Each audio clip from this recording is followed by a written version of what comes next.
TotalEnergies has an ambition in electricity to produce 100 terawatt-hours by 2030, relying on a rapid growth in renewable electricity production.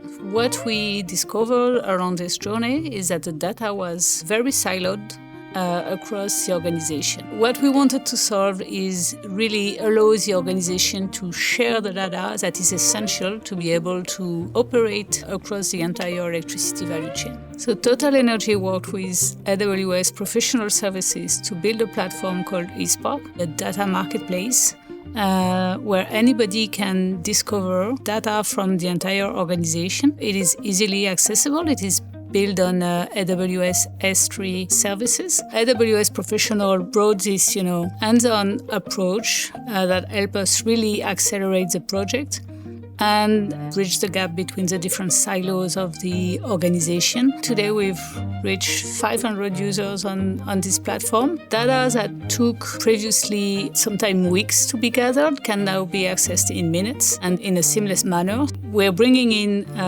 data from different entities. We are also using this platform to connect with external service providers, startups, where previously exchanging this data was extremely complicated. We also accelerated access to real-time data, which is extremely important for the current power market as it evolves, especially as the bidding interval has now shifted in Europe to 15 minutes. eSpark is scaling across multiple geographies. And in terms of technologies, we are integrating AI not only as a way to use the data, but also as a way to search the data and to qualify it. This is not a proof of concept. It is not a test. It is built to scale. And even though we had hiccups along the way, it was considered normal to fix them and to really have something that is scalable by design.